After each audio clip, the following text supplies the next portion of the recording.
Hello दोस्तों, क्या हाल है आप लोगों का। आज हम सेकेंड टाइम आपसे मिल रहे हैं। मुलाकात में आज हम फिर से इंग्लिश के आर्टिकल के विषय में बात करेंगे।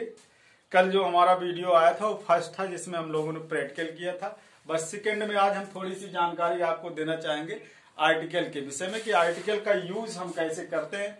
बड़ा तकलीफ देह होता है जब बच्चों को लगाना पड़ता है आर्टिकल, तो आज हम उसके विषय में जानेंगे। अगर आर्टिकल को हम ध्यान से देखें इंग्लिश में, तो मुख्यतः यह दो रूप से होता है आर्टिकल। एक होता है डेफिनिट आर्टिकल और एक होता है इंडेफिनिट आर्टिकल।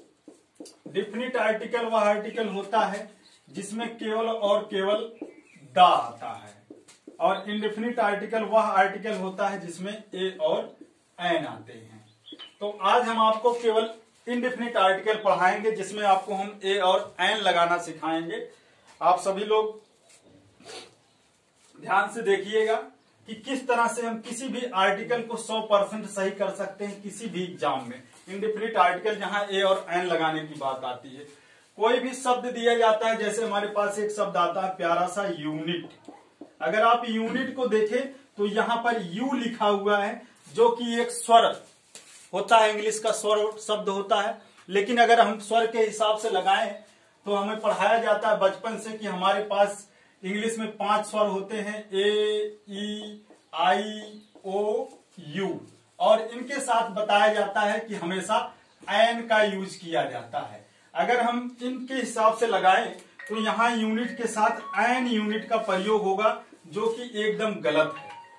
हमें जब भी आर्टिकल का प्रयोग करना है तो पूर्ण रूप से हिंदी का प्रयोग करना है और हिंदी के हिसाब से लगाना है। अगर हम आर्टिकल का प्रयोग हिंदी के हिसाब से करेंगे तो हमारा आर्टिकल 100% सही होगा। हिंदी के हिसाब से अगर हम यूनिट को लिखें तो सबसे पहले यह आएगा हिंदी का शब्द। यह एक व्यंजन शब्द होता है और व्यंजन के साथ हम यूज करते हैं ए का। तो इस तरह से ये यूनिट एक सही ऑप्शन हो जाएगा हमारे हिसाब से और आपके ग्रामर के हिसाब से। दूसरी चीज, अगर आपको कहीं भी आर्टिकल लगाना है तो आप बिल्कुल इंग्लिश को भूल जाइए और टोटल हिंदी में लगाइए। जैसे आपके सामने शब्द होता है यूनिवर्सिटी। कल हमने यूनिवर्सिटी में लगाया था आर्टिकल, आपको दिखाई नहीं दिया था कल साफ साफ, लेकिन आज दिखाई दे रहा होगा। तो यूनिवर्सिटी में आप देखिए पहले यू आया है, जो कि एक स्वर शब्द होता है।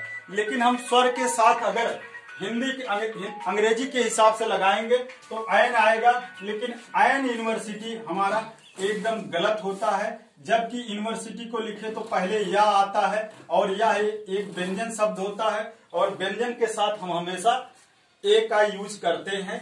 तो यहां पर हो जाएगा A university is the correct answer.